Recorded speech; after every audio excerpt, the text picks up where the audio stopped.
Hi guys, my name's Eric. I'm from ProBuyToLet.com, finance advice for professionals. You can call now and you can call free on 0800 285 1575 or visit us online. We're going to be talking today about let to buy mortgages and just let to buy in general. It's something that's coming up a lot more recently because a lot of people don't want to sell their existing house because of the current property market, falling prices. I've put them in a position where they feel like they can maybe get better value in the future. Or people are looking at investing in property because the stock market hasn't been performing well, interest rates aren't very high for their savings. Maybe there's some other ways they can invest their money and use their money to work smarter for them. And let to buy and investing in property is one of the things that people are looking at. We'll just have a look at what is a let to buy. Well, on your house at the moment, you've got your mortgage, you've got some equity in there. Instead of selling your house to get that equity out, your mortgage is 100, your house is worth 150, say, you sell it and you get 50,000 to put down. We'll say you're looking to buy a house at 250,000 and you need a 10% deposit, so you only need 25,000. What you can do is you can remortgage it, take out 125,000 as a buy-to-let mortgage, and you've then got that 25,000 to put down as your deposit, your 10% deposit on your new residential purchase. So that overall transaction, remortgaging your house onto a buy-to-let to raise some money in order to buy your new home, and then obviously you rent the old place out, it is a let to buy. You're letting out your old house in order to buy a new home. There's quite a few things you want to have a little think about when you do this. I mean, one of the first things you want to have a look at is just the value of your property and how much equity you're going to be able to realise. In the previous example, if we'd needed 50,000, we wouldn't be able to get it because you can't raise 100% on the buy-to-let property, the one you're moving out of. A more realistic loan to value is going to be around 75%. So you want to make sure that you can raise enough money out of that property in order to purchase your new property. If you can't, then obviously it's a non-starter from the beginning. Expected rent's going to be really important. There's no good looking at this if you're in a really sort of remote location, no one's interested in renting in your area, lots of issues like that. You want a property that's ideally in one of the nice commuter areas or in a student town or a town where there's a lot of young professionals. Some of the good areas to rent where you can see good, buoyant, high levels of rent, short rental voids, things like that. If your property's in a good area for renting, this is a much better idea than if you just want to keep the property for, other personal reasons or emotional reasons. You want to look for good, solid financial and profit reasons to keep your property. Mortgage availability is obviously a key driver of this. You need to be eligible for the mortgage. You need to have the finances yourself, the income, the rental income, things like that to enable you to pull this transaction off. And your future plans are going to be really important.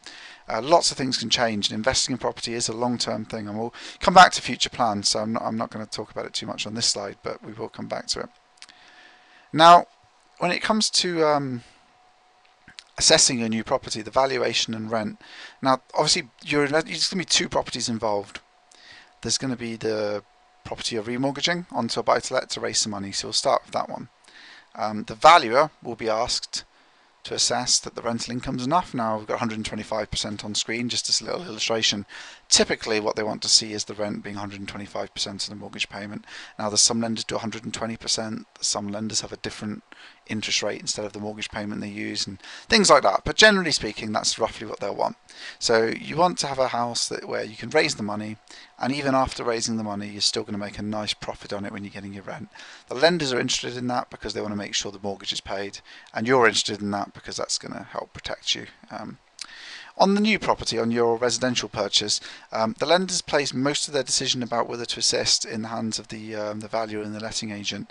They're not just going to trust the lender that's done your buy-to-let remortgage to have done it all correctly and that it will just be fine, because it's not rented yet. They don't even know you're going to get a tenant. What they'll want to see is your letting agent's letter, usually from your ALA registered letting agent, the Association of Registered Letting Agents.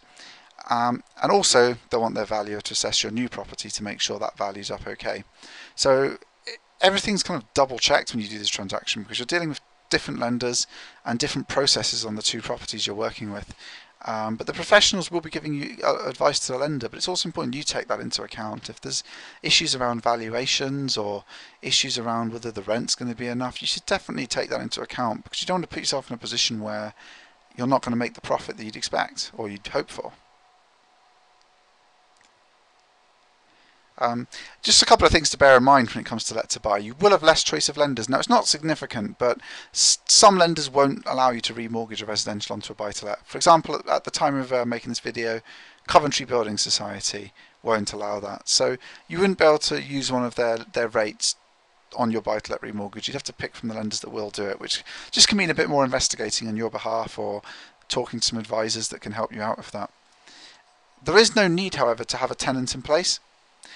The lenders understand that you're still living there. You're moving out and letting it in order to buy a new home. So there's no need to have a tenant in place at the time. Now, some lenders will insist on things like that. Obviously, that's going to be a problem for you. So we need to just make sure we pick a lender for you that doesn't cause that kind of issue. Better rates are available on mortgages at the moment, significantly because of the market conditions, with higher deposits. So if you've got more equity in your house at the moment, the one you're moving out of, that'll achieve a much better balance across the two properties, and much better profit on your buy-to-let mortgage on your old house that you've moved out of. And again, when you're looking at all these figures and thinking about all these things, have a look at your future plans and see how the mortgage rate you've picked, see how the rental assessments, see how all that ties in together, and make sure you're comfortable with where that's taking you. I did just want to finally touch on planning for your future, because we've talked about this quite a bit, but there's a lot of change going on in the rental market at the moment. At the moment, rental yields are very strong, the market's booming. That won't always be the case. Things will stabilise, house prices will start to normalise and increase, people will become interested in buying again and less interested in renting. There's only so high that rents can go and people still afford them. There's lots of factors just to bear in mind, but one thing is certain: interest rates won't stay at 0.5% forever. So interest rates will rise. Rent may not continue to rise at its current rate.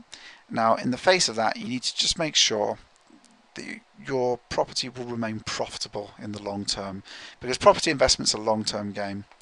Because of that, you need to not just make sure that your property will remain profitable in the long term, as far as you can reasonably ascertain at this stage, of course. You'll also have to just think about what your finances are like. Can you really make a commitment to being a landlord for the long term? Because you have obligations not just to yourself, but to your tenants as well, which is really important to remember.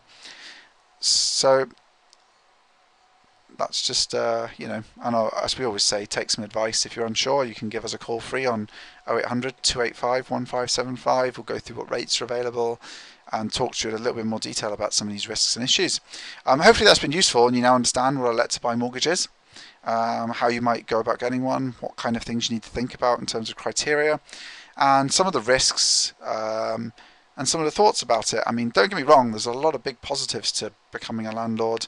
The profit on your property, avoiding selling now while the market maybe isn't the way you'd want to sell. So don't, completely disregard the positives, but just remember there are risks and there are important considerations you need to make as well. My name is Eric, and I'm talking on behalf of ProBuyToLet.com.